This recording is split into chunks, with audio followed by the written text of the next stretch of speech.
Hello, and welcome to Shane's Microscope. I'm Shane, and this is my microscope.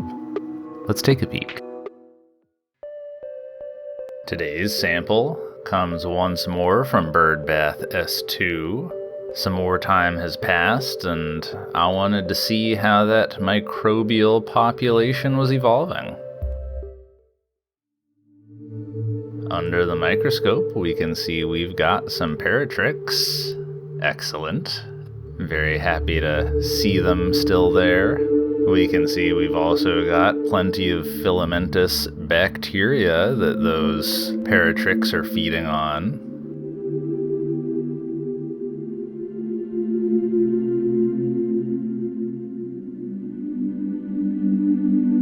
That sinusoidal spasmoneme tells us that these are in the family Vorticelidae.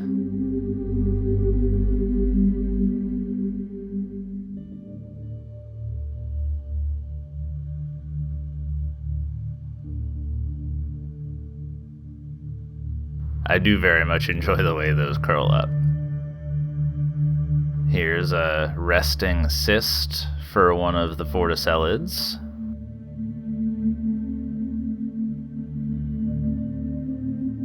And we've got some small colorless flagellates swimming around.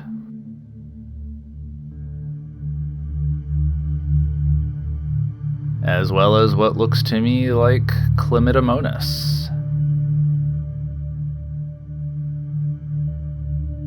And some pine pollen.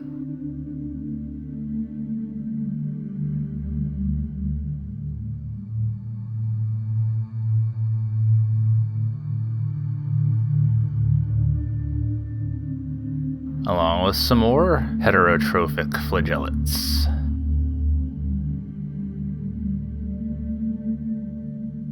Here's a small amoeboid, Heterolobosea.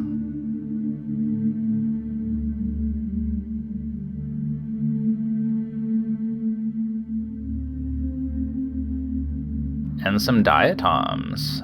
These look to be of the genus Nichia.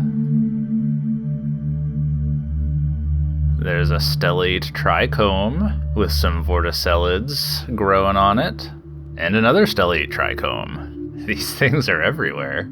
Those are plant hairs, if you recall. And it looks like some motile ciliates have moved in to join our paratrix. These appear to be of the order Scuticociliatida. It is kind of fun to say. I'm not entirely sure on the etymology there, but scutum is Latin for shield, and of course we know that cilia is Latin for eyelash. And then this other motile ciliate that joined us looks to be of the order Chlamydodontita, which I'm thinking maybe comes from the Greek klamus for cloak and odon for tooth.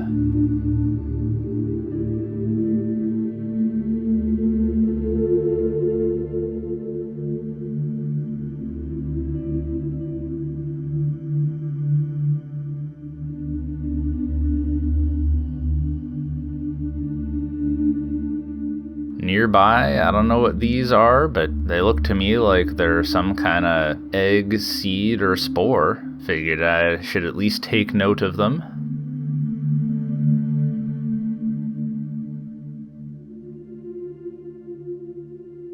And this vorticelid, I was able to see some really nice pellicular striations. Those are the lines on its skin, and that's enough to tell us that these are in the genus Vorticella.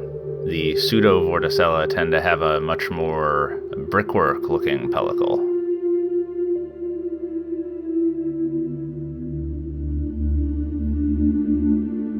And nearby to that zooid, there was one that looked like it was in the process of becoming a teletroch. And you can see it's ready to go.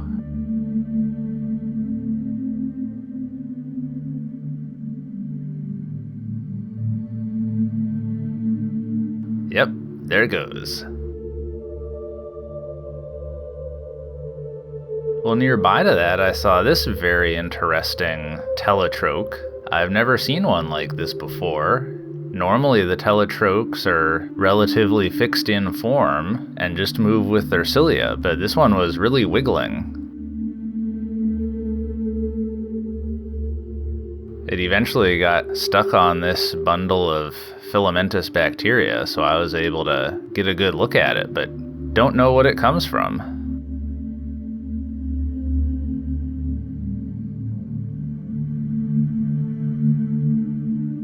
It did eventually get free and continued wiggling around all crazy like. And there were more of them in there. So I'll have to keep my eye open on future observations and see if I come across some in a transition phase, try to figure out what they belong to.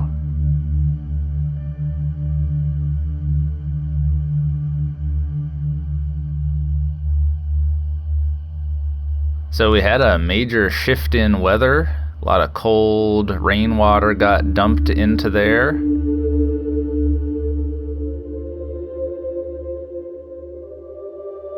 As well as we can see a new ciliate for this little biome.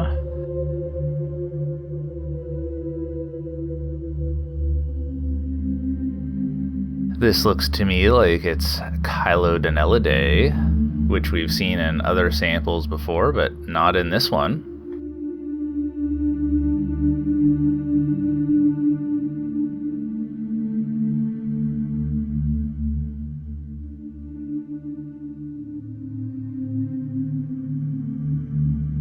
And we've got a vorticellid here that we can see is of the genus Vorticella. We can really get a good look at those striations on the pellicle, as well as the sinusoidal spasmoneme in the stalk.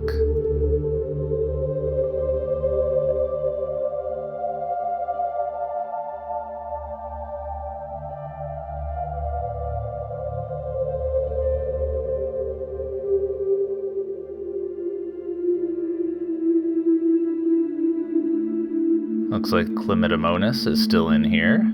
You can just barely see those two flagella.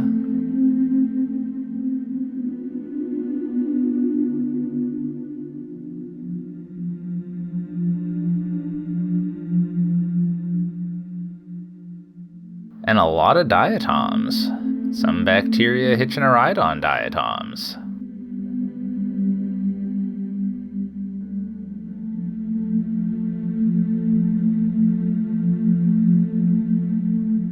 Oh, check that thing out. It's not often I see multicellular life in my observations. This is some kind of arachnid. We can see it's got 8 legs. I'm gonna guess this is some kind of mite. Don't know what it is, but it's interesting to look at.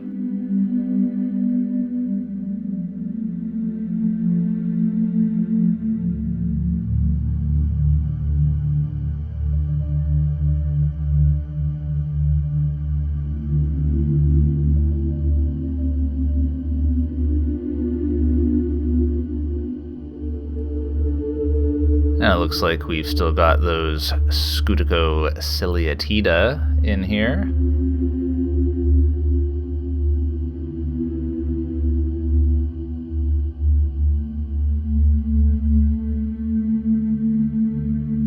As well as Heterolobosea amoeboids.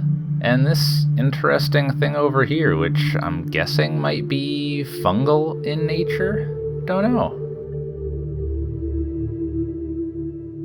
Well, as you can see from the influx of cold water, most of the vorticellids have gone into cyst form. We've definitely got some out, some becoming teletrochs, and some teletrochs, but many of them have decided to wait this out in their cysts.